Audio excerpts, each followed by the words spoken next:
Something absolutely unprecedented has recently happened on Facebook involving our Facebook page, Collective Evolution. As you know, fake news and fact checking has been a huge topic of the past few years. And now there are fact checkers who go out on Facebook and they look for stories that they want to poke holes in, some of which are actually fully false. Others are not false, but they try and poke holes in these stories so that people don't really believe the narratives that are coming out of independent media. And we're going to talk about what recently happened with us. We've been dealing with fact checkers for quite a while. Most of the time, you get one little strike here or there. But recently, especially as this whole coronavirus thing has increased, fact checking has become a ginormous problem. It is like they're just going all out, trying to find ways to silence independent media completely at this point. And, we basically have a series of stories. Yesterday, what happened is we got 6 fake news strikes in one day. And, when you look at what has happened even over the past 2 days, it goes up to 8 fake news strikes in just 2 days. And these are on stories where we're essentially covering the thoughts, the ideas, and the opinions of individuals who are talking about a particular issue. They're presented as hypotheses. They're presented as opinions and working hypotheses and ideas. And yet we're told that these things are false and that we're not allowed to talk about them. Yet you could have a coronavirus doctor or a doctor who's being interviewed about the coronavirus on mainstream media go out there and say, I think we're going to see the death rate rise up to 10% and, this could be going on for the next year and a half and this is going to be terrible. And nobody's going to go on and fact check them and say, well, hold on a second. What evidence is there to back up the claim that this is going to go up to 10%? What evidence is there to say that this is going to go on for the next year and a half? There's no evidence that exists. Of course not, because it's a hypothesis. You're taking an idea of what you're seeing and you're hypothesizing about it. And that leads us to our first story here. We recently got, and I'm going to put this up on the screen, a false news story that says, 5G, so our story was saying 5G technician reveals the damage he believes 5G will cause. Now in this story, we talk about the fact that he is, a 5G installer, and he's currently being trained to install the new 5G infrastructure. He goes through a lot of the specs. He goes through the safety, stuff that they're learning as they go about this. He goes through some of the experiences he's had in installing various wireless technologies. He talks about the public safety limits and all these particular things. So he clearly knows what he's talking about when it comes to this stuff, but here's obviously a man who doesn't necessarily have a scientific background, nor is he claiming anything that is absolute. He's just saying, guys, I'm concerned about what I'm installing because I think it will have an impact on people. And I'm reading the literature and I'm looking at the stuff that's out there and I'm concerned about it. And I want to come to you as an insider and say, here's why I'm concerned. So this is someone utilizing their freedom of speech to say, here's what I think. Lead Stories has done some interesting work in the past with us, and we're going to talk about kind of how these fact checkers work in a lot more detail. But when it comes to a story, and I'm going to share with you the emails that we've gone back and forth with one of the people that works at Lead Stories, and you're going to see how they approach these situations and what they do. So we had actually shared a meme on Facebook, and you share something that, you think, hey, I've done the research on cannabis, for example, and I know that cannabis has been shown to destroy cancer cells in a laboratory. We have seen this happen. We know that, and it's been long talked about, vitamin B17, also known as amygdalin. In the scientific community, it has many different nicknames. It has been written about many times, but it's a controversial subject, right? And even that, vitamin B17 from apricot seeds, also known as amygdalin, has shown to have anti-cancer properties as well. And there's a number of studies on PubMed that support this. And so we share this particular meme that, states cannabis oil destroys cancer cells, vitamin B17 destroys cancer cells, yet both are banned by the FDA, which is true. Can someone explain this shit, is essentially what the meme says. Now, Lead Stories comes in and says, well, this whole thing is false because vitamin B17 doesn't exist. And this is where things get interesting, because it's like they're claiming that it doesn't exist, yet the compound is banned by the FDA. I'm confused. In the article, they talk about how they're saying that yes, vitamin B17 doesn't exist because, Snopes said that it doesn't exist, but a compound known as amygdalin does exist. But if you were to read through many of the studies, and I'm going to show you some of the links here and some of the actual published studies in peer-reviewed journals, they claim very clearly that amygdalin, also known as vitamin B17, amongst a number of other different names, has been written about multiple times and has multiple studies been published about it. Now, Lead Stories is taking the perspective here where it's like, no, this thing doesn't exist. And therefore, you have to admit that it doesn't exist, or else, we're not going to help you out. And the reality of the situation and why this is complicated is that we're working as journalists off of published peer-reviewed studies that say, hey, vitamin B17 does exist, and the fact checkers are saying, no, it doesn't.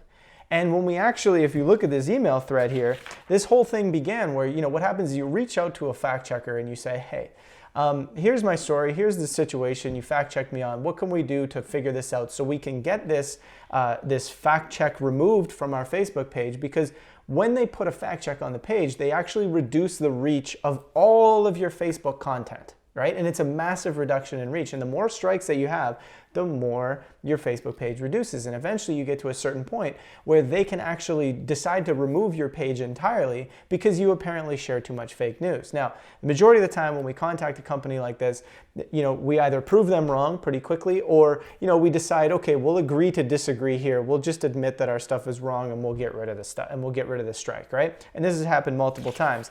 And so ultimately what they do is they strong arm you. They force you into agreeing with them. And this email thread here is going to give you a pretty clear indication. So what ended up happening was one of our journalists, Arjun, he decides to message them to get this thing dealt with. The first thing that they say when dealing with a particular thing is, are you, and this is from Alan Duke, the guy who works at Lead Stories, he's like, are you also standing by the claim that vitamin B17 destroys cancer cells? And of course, standing by the claim that it exists, right? We essentially are stating that, yes, we do stand by the claim because there are multiple studies.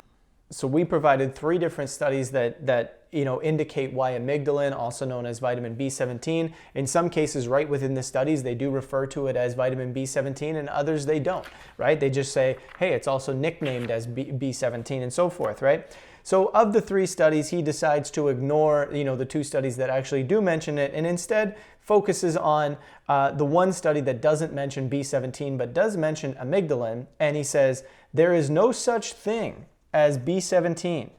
I know that some other people refer to it as Liatril. The meme is false just on that point. You wrote in your appeal, and then he indicates the particular study and so forth that he's referring to.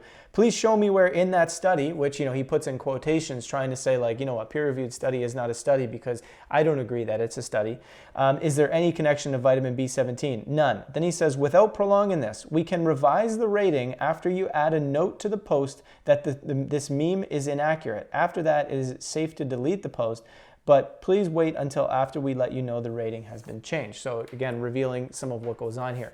But you can see what happened. It's like they're saying, well, I don't care what your other evidence says.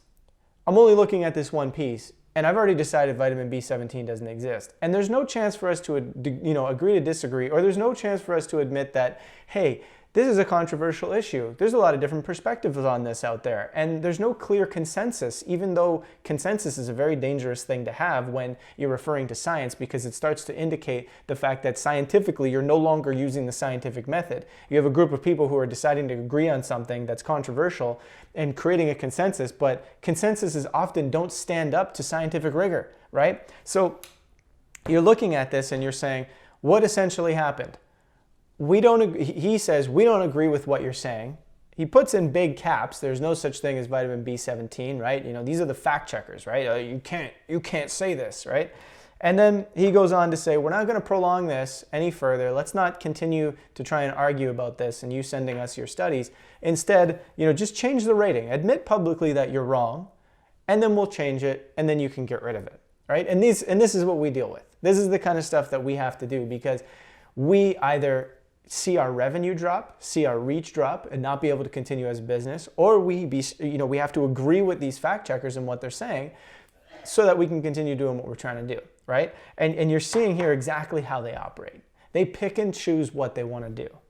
But the reality of the situation gets even crazier, right? When you start looking at a particular company, and I'm pulling it up here on my computer, so it's taking a couple seconds here, but there's a particular company called Health Feedback. Now, these guys are what I would describe as sort of like the cream of the crop of fact checkers. What it essentially is a bunch of armchair scientists who have, decided to help fact check what goes on the internet, and they typically will maintain every single mainstream narrative that is out there, but they do something that is extremely unethical. And I'm going to show you two incredibly clear examples of what's going on here that people really, really need to be aware of, because the reality of the situation is when you're on Facebook and all of a sudden you see this, false news thing that's going on, and you have to click to see the false news before you can actually look at the post itself, you start to realize that a lot of public opinion is being shaped by these individuals. And the way they go about proving their points is incredibly misleading and incredibly unethical, in my opinion. So, and that'll be a fact check, because you can't share your opinion these days, right? But essentially what they do is they create what's called a straw man argument. So what that is they look at a piece of content, so a particular article, and they say, oh, so the article is suggesting this. So they go, well, we need to disprove that, because although they're not claiming anything absolutely, we need to disprove this idea. We can't have this idea spread. So they create a straw man article, or a straw man argument. So they say, well, this article is making this claim. And what they do is they create a claim that you're not actually making. They create an absolute claim, and I'm going to give you an example here. Right? We really recently did the story with the CDC and the ICANN lawsuit and that whole thing that's going on here. I'm going to put it up on the screen. And what happened was we were talking about how ICANN had sued the CDC because they wouldn't provide studies to back up their claims that vaccines don't cause autism. And ICANN focused specifically on the vaccines given within the first 6 months of birth, right? So we're talking about very specific vaccines. There's 5 or 6 of them, right? So Dell and the team over at Highwire and as well as ICANN, they concluded that the CDC didn't provide us any studies to back up their claims when it came to these 6 vaccines. So Health Feedback goes and says, oh, well, we can't have that spread. So they create a straw man argument. Their straw man argument was the claim, there are no studies that prove vaccines don't cause autism. That's not what the story's about. That's not what our article was about. And you can see they knocked out our article in there. They mentioned my name and mentioned Collective Evolution because I had written the article and put it out. And they're saying that this is the claim, that there are no studies that vaccines don't cause autism. That's not the claim. We didn't write that in our article. Dell didn't say that anywhere. The lawsuit doesn't discuss that. So they create something that doesn't exist, i.e. a straw man argument, so that they can go about disproving that argument, because they have no way of disproving what you actually wrote because it's factual. You're covering, in our case, we covered a story that happened. Why are we not allowed to do that? Why are we getting fake news strikes for covering something that happened in a court of law? I don't understand. The best part about this is as they go about trying to prove within their, it's an incoherent, like what they wrote here is borderline pathetic. They didn't even attempt to tell people the truth about what this lawsuit was about. They didn't talk about how this was about particular vaccines in particular. They avoided the idea that the CDC did not provide any particular studies. The CDC knew not to provide the DiStefano study on the MMR vaccine because everybody knows that study has been thoroughly debunked. The CDC knew not to do it. That's why they didn't give it to Dell and the team at Highwire and ICANN. But what they did do, Health Feedback, is decide to lean on that DiStefano study and say that the DiStefano study proves that the MMR vaccine doesn't cause autism. Well, nobody asked anything about the MMR vaccine in the particular lawsuit. Further to that, they said that, this talks about all the other vaccines and they proved that vaccines don't cause autism. Well, apparently these scientists don't know how to read a study. In the conclusion of this DiStefano study, it states very clearly, it can be argued that ASD with regression, in which children usually lose developmental skills during the second year of life, could be related to exposures in infancy, including vaccines. However, we found no association between exposure to antigens from vaccines during infancy and the development of ASD with regression. So what they're saying is that it can be argued that vaccines can cause autism, but when we did our study and looked only at the antigens, i.e. the virus and the bacteria, we couldn't find that there was a link between the virus and bacteria in vaccines to autism. So first of all, this study is saying very clearly in the conclusion that it can be argued that vaccines are linked to autism, where people regress, or the children regress and they start to lose developmental skills. But when it comes to the viruses, that we don't see a link between that and autism. So this study has nothing to do, again, with this entire story, nor does it even provide the case that they're trying to make. Then, of course, they go to another study. And in this other study, which, again, the CDC didn't provide. The CDC didn't provide this study. So this study has nothing to do with this entire story. But they go to another study, and they claim that in this study, they proved that vaccines don't cause autism. But it's the MMR vaccine that they're looking at, which again, is not part of this lawsuit at all. So you go back to it. They create a straw man argument. There are no studies that prove that vaccines don't cause autism. This has nothing to do with the story. Then they go on trying to prove their point, which they do a very poor job of doing. And people are just supposed to look at this and believe this. So what does this illustrate? That this particular editor of this work, her name is Flora Teo, does not know how to read studies, does not know how to make an argument, does not understand how science functions, does not understand what a news story says. And yet these people are deciding for you what is true and what is not true. They are shaping public opinion on Facebook. This is what's happening. Let's go to another example from my favorite company, Health Feedback, before I tell you why they do what they do and how they do it and the particular reason. So we got a recent one. Again, they're making the claim. This happened just recently. They're claiming that aluminum in vaccines causes neurological damage, including autism. And it refers to an article written by Arjun Walia where we discuss the work of Dr. Christopher Exley, who is one of the foremost leading research of aluminum in vaccines around the world. He's produced a number of different studies that have shown that there may be a link between vaccines and the aluminum within those vaccines and autism. So essentially, we cover the story, and I'm going to give you our title so you know exactly what's going on here. But we cover the story and we say, scientist explains why he believes aluminum is almost certainly, i.e. his quote, playing a role in autism, meaning playing a role. It's part of it. And this is what he believes from what he has seen. So that's what we write. And we talk about the research and we talk about what's going on and we kind of, we put in some quotes of Dr. Christopher Exley and so forth. And what happens? They make a claim, a straw man claim, once again, that has nothing to do with claims we made in the article. It has nothing to do with claims that Exley is making in the article. They say aluminum in vaccines causes neurological damage, including autism. Well, that's the hypothesis, not the claim. The hypothesis is that this could be happening. No one's saying this is happening. Here's the definitive truth. Everybody believe this. No, it's saying, hey guys, here's a bunch of research and what we found, and here's an idea, and what do you guys think? You're sharing a public opinion. Just like that doctor who goes on the news and says, I think coronavirus death rates might go up to 10%. I think 1.5 million people in the United States might die. I think World Health Organization did all this. No evidence. This is what they're observing. This is what they're seeing. They look at the numbers, they look at the data. Hey, here's what we think is happening. They don't get fake news strikes. So you have a doctor who's saying something controversial. Hey guys, this is what I'm seeing. What do you think?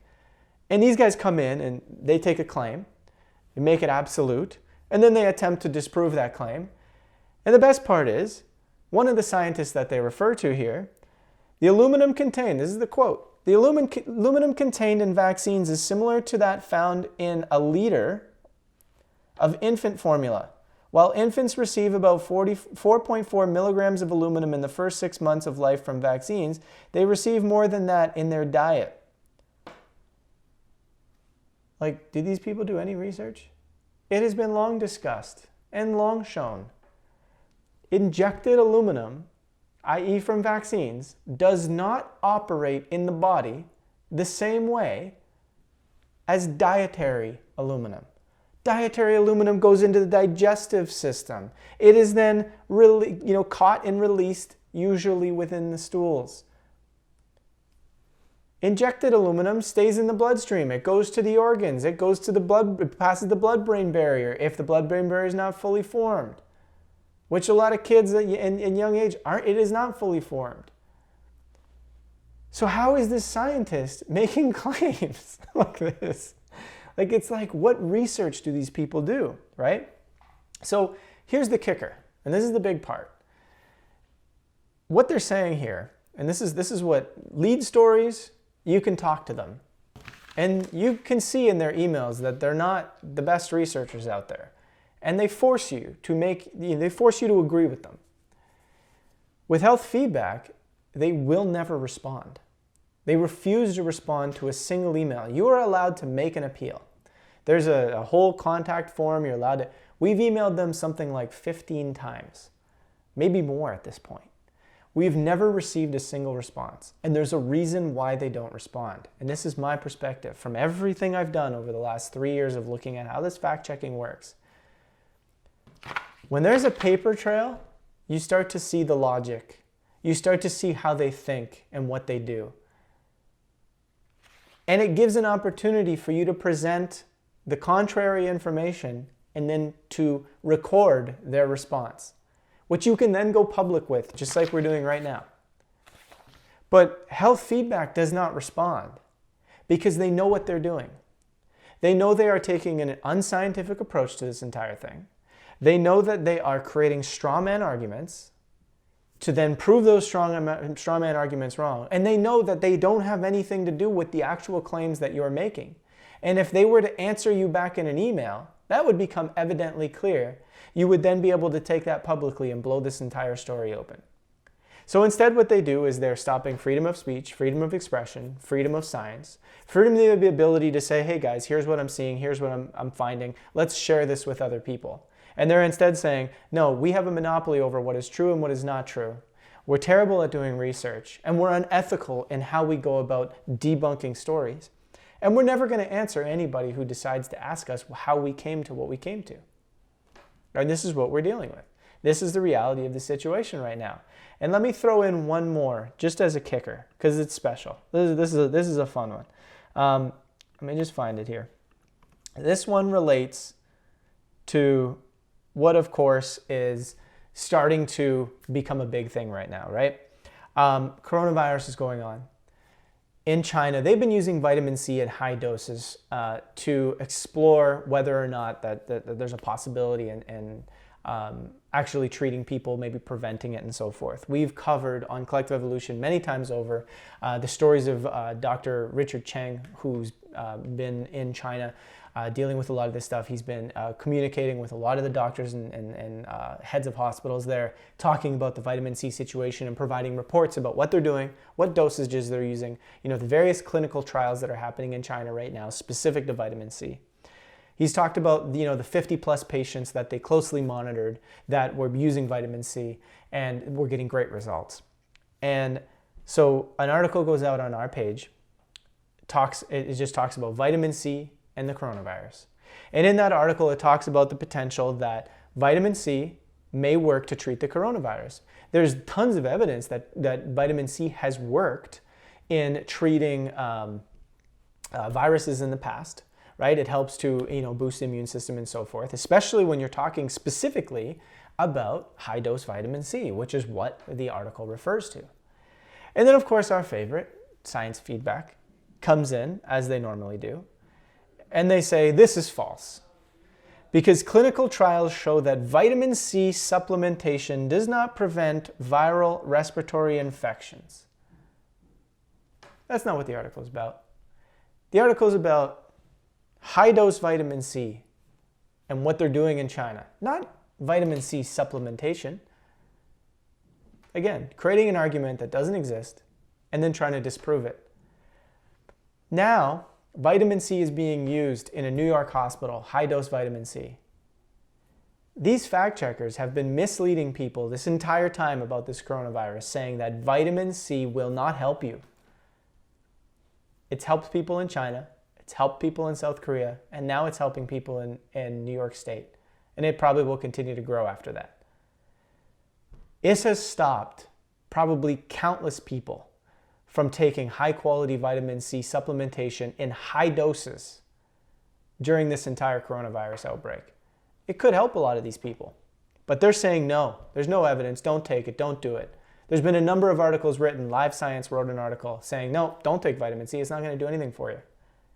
And they're okay with doing that. They're making a claim that they have nothing to back up the evidence. They're just saying it's not going to do anything for you. They have no evidence to back up the fact that it will not do anything for you. Why are they not fact-checked, right? So this is why I say, are fact-checkers misleading the public? Absolutely. They're doing a disservice to the public. They're not allowing people to see the truth. They're casting doubt over stories by creating false arguments and then disproving those arguments. You know, this is the state of what's going on, and we're at a point with collective evolution right now. We're at a point where it's like, we've always taken the peaceful approach. We don't fight them. We email them kindly. We provide them information. We don't do anything, right? We haven't taken an approach that fights them back at all. We see them as a barrier to what we're doing. It's just a barrier we got to get around. And many times over, and I'm going to put up a graph here that's going to show what the result of fake news really does. You could see back in November of 2017, our traffic was, and I couldn't get more of the graph at this time, but typically, the further back you go, the higher those bars are. And over the course of time, the more fact-checking has come in, you start to see a drop. And you'll see waves here, right, where we lose traffic and then we gain a little back. And that's us figuring out ways to work around these barriers, figuring out ways to kind of weasel around the BS that they're trying to pull here. And then you see in September 2019, we had one article that just went viral for pretty much the entire month, millions and millions of hits. But you could take that out because that was just literally one particular article. And you can see the downward trend moving up into January, February, March 2020. The traffic continually gets lower and lower and lower and lower and lower and lower. And if I showed you numbers from back in 2015, 2016, where we were doing 30 million in traffic a month, you'd be like, holy crap. The effects of these fact checkers is ginormous. Here's the reality of the situation, is our revenue is directly tied to the amount of traffic that we get. So the less traffic we get, the less revenue we have. So these fact checkers know, or whoever has appointed these fact checkers know, that if you reduce the reach, you reduce the revenue. You make it so that not only can the information be spread, but the company spreading the information cannot exist. They cannot be around. They cannot survive. And this is the kind of stuff that's going on. And at the end of the day, again, we share this because we're now at a point where there's defamation. Our credibility is starting to be harmed because average people are, seeing our stories because so many people share them. But then there's oh, well, it's fake news. And then they believe it because they don't take the time to actually read through the article and actually understand the research and to understand that the fact checkers are wrong. So, and it's causing us the ability for us to be able to reach people. So they're effectively destroying our business. And we're kind of in a position where we don't know what else to do. No other social media platform functions well to share information. So it's hard for us to leave and go to another social media platform. So we continue to use Facebook because that's how things still work, right? We can't get other people to use other social media platforms very easily. We've tried it for probably about 6 years. It doesn't work. So we're now in a position where for the first time ever, and I've never in my life wanted to ever go this route, but we're looking at, do we have to file a lawsuit against these fact checkers, against Facebook? We don't know what else to do, right? We're literally, our hands are tied. We have no other choice. Something has to be done, or else we just literally watch our business go down the drain.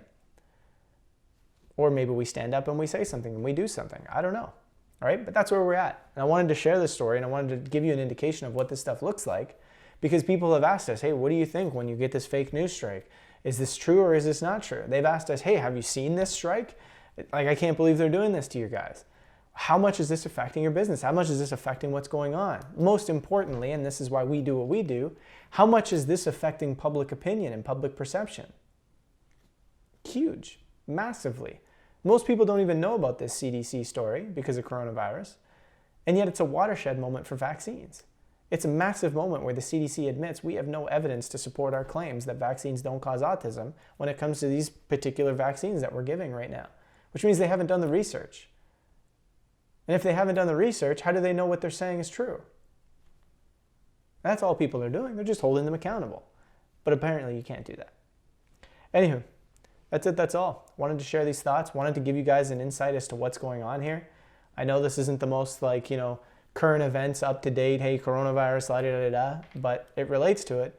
And I think it's important that people realize the state of what's happening here and why also independent media needs so much support from viewers right now, because we're literally being attacked on all fronts, all over the place. And we really don't have any other option but to, heed to the support of people who want to see this work continue. Thanks so much for watching, and let's just keep this thing going.